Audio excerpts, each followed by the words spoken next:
नमस्ते, मैं डॉक्टर अमित। आज हम एक इम्पॉर्टेंट टॉपिक पर बात करने वाले हैं। इस बीमारी को कहते हैं केरेटोकोनस। ये बहुत कॉमन है। काफ़ी पेशेंट्स जो छोटे बच्चे होते हैं उनके अंदर ये चीज़ हमने काफ़ी मरीजों में देखी है हमारी जनरल ओपीडी में। इसके अंदर नॉर्मली क्या होता है, अपना आँख का हीरा जो होता है नॉर्मली इस तरह से कर्व्ड होता है। इसके अंदर आँख का कुछ एक हिस्सा कमज़ोरी के कारण आँख के हीरे का धीरे धीरे एक जगह से बल्ज करने लगता है, वो पतला होता जाता है और बल्ज करने लगता है। ये जो चीज़ है ये आँख के हीरे पे होती है बीमारी। अगर ये अपनी आई है तो इसके अंदर ये बीमारी आँख के हीरे की बीमारी है। इसके क्या कारण होते हैं, ये नॉर्मली फैमिली हिस्ट्री भी होती है कभी कभी, या फिर जेनेटिक्स के साथ साथ जो लोगों को एलर्जी रहती है बहुत ज़्यादा, जो अपनी आँखें बच्चे बहुत ज़्यादा मसलते हैं, उनके अंदर भी ये चीज़ इंड्यूस हो जाती है। तो एलर्जिक पेशेंट्स हैं, जेनेटिक है, ये कॉमन रीज़न है। इससे तकलीफ़ क्या होती है, बच्चे की नज़र पे असर पड़ता है, सिलेंड्रिकल नंबर आने लगता है। बिकॉज आँख का हीरा धीरे धीरे पतला हो रहा है, बल्ज हो रहा है, तो सिलेंड्रिकल नंबर आने लगता है। छोटा बच्चा खुद नहीं बता पाता है तो वो आँखें छोटी करके टीवी को देखता है या टीवी पास जाके देखता है। ये अर्ली स्टेजेस में होता है। या डबल विज़न होता है, जैसे जैसे सिलेंडर बढ़ता है आँख का हीरा पतला होता है। तो इसके लिए अपने को बस ये ध्यान रखना है कि छोटे बच्चों का, स्पेशली ये चीज़ लड़कों में ज़्यादा होती है, मेल पेशेंट्स में, तो छोटे बच्चों का रेगुलर चेकअप हो, है ना। उससे डॉक्टर अगर कोई चेंजेस उसको लग रहे हैं, केरेटोमेट्री करके कॉर्निया का नाप लेने का एक नॉर्मल प्रोसीजर होता है जो सभी जगह होता है जब नंबर निकालते हैं तो उसके अंदर रीडिंग्स हाई आ रही है तो डॉक्टर आपको कह सकता है कि आपको एडवांस टेस्ट जैसे पेंटाकैम कराना है, नहीं कराना है। तो ये अपन इस तरह से पकड़ सकते हैं। इसके लिए सबसे ज़रूरी है जो उसका बेसिक कॉज है, जिससे अगर एलर्जी से है तो एलर्जी को प्रॉपरली कंट्रोल करा जाए।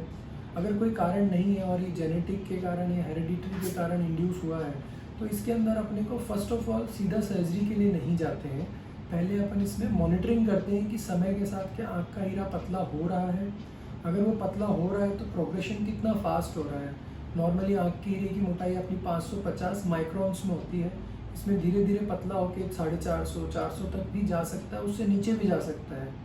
तो अर्ली स्टेजेस में अपने को इंटरवेंशन करना होता है। इसमें बहुत ही अच्छा ट्रीटमेंट है। सबसे पहले तो फॉलो, दूसरा अच्छे लुब्रिकेंट्स दवाइयाँ देते हैं जिससे आंखें अपनी लुब्रिकेटेड रहें, मसले नहीं, अपन एलर्जी को कंट्रोल रखें। और तीसरा, अगर ये बढ़ रहा है तो अर्ली स्टेजेस में हम एक प्रोसीजर करते हैं, उसे कहते हैं हम C3R, कोलेजन क्रॉस लिंकिंग। तो ये कोलेजन क्रॉस लिंकिंग है, ये एक लेज़र प्रोसीजर है। इससे आँख का हीरा जो है स्ट्रॉन्ग हो जाता है और 100 में से 80 बच्चों में ये काम करता है।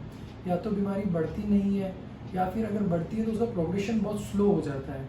और मान लीजिए वो 20% बच्चों में या 20% पेशेंट में अगर आप आते हैं और वो बीमारी बढ़ रही है तो फिर आगे चल के जो दूसरी तकलीफ़ें होती हैं उसमें आँख के हीरे पे सफ़ेदी आना, आँख के हीरे पे सफ़ेदी के आने के साथ साथ दर्द होना, तो फिर अपने को ऑपरेशन करना पड़ता है। तो उसके अंदर आँख का हीरा बदलना पड़ता है और जनरली इस सर्जरी में सक्सेस रेट बहुत ज़्यादा है। बट हमारी कोशिश ये रहती है कि इस बीमारी को जल्दी पकड़ा जाए ताकि समय पे डायग्नोस करके जो बेसिक सिंपल प्रोसीजर है C3R या इसके प्रोग्रेशन को रोकने के लिए प्रॉपर एलर्जी का कंट्रोल, वहीं हम इसे कंट्रोल कर पाए। तो मेरी आप सबको सलाह होगी कि आप ज़रूर से बच्चों का रेगुलर चेकअप कराएं।